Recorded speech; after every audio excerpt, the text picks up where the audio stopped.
Menyusun teks laporan hasil observasi. Video ini lanjutan dari video sebelumnya, yakni dari materi yang berjudul menyusun garis besar isi teks laporan hasil observasi. Hi friends, are you ready? 3, 2, 1, go! Pengertian teks laporan hasil observasi. Teks laporan hasil observasi adalah teks yang berfungsi untuk memberikan informasi mengenai suatu objek atau situasi setelah diadakannya investigasi atau penelitian secara sistematis. Teks laporan hasil observasi sering juga disingkat menjadi teks LHO.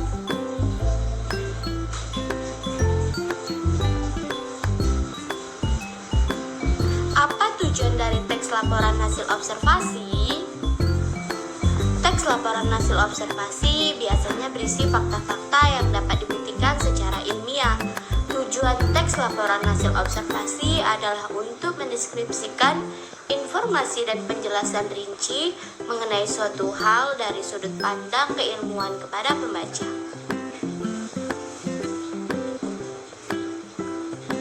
Bagaimana cara menyusun teks laporan hasil observasi yang benar dan menarik? Yuk, perhatikan langkah-langkahnya berikut ini. 1.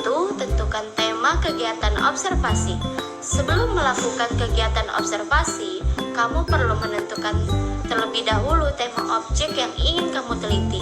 Misalnya seputar makanan, minuman, tumbuhan, hewan, maupun proses terjadinya fenomena alam. Yang kedua, tentukan tujuan observasi. Setelah menentukan tema kegiatan observasi, langkah berikutnya adalah tentukan tujuan dilakukannya penelitian tersebut.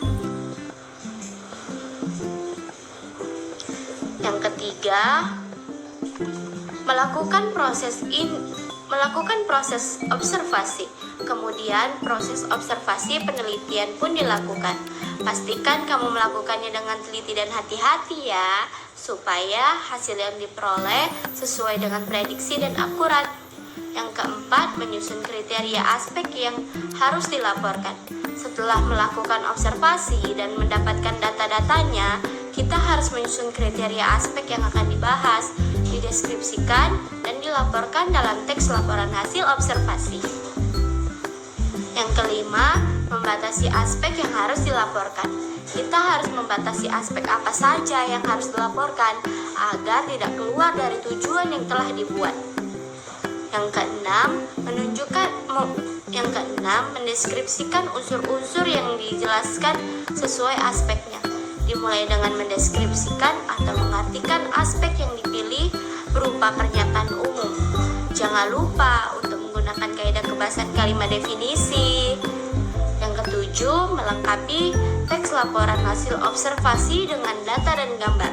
Setelah dibuat definisi aspek yang dipilih, tambahkan data-data yang didapat dari hasil observasi, bisa berupa gambar atau data yang berupa angka yang menunjukkan suatu ukuran. Jangan lupa gunakan kaidah kalimat simpleks dan kompleks, konjungsi, sinonim dan antonim. Yang terakhir 8, membuat simpulan hasil observasi. Setelah dilengkapi dengan data dan gambar, kita bisa membuat kesimpulan dari hasil observasi yang telah kita lakukan.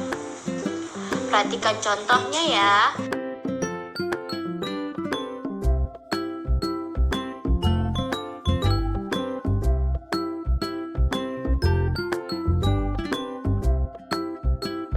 Scan barcode-nya ya dan cari linknya, karena di sini ada soal terkait materi yang kita pelajari hari ini.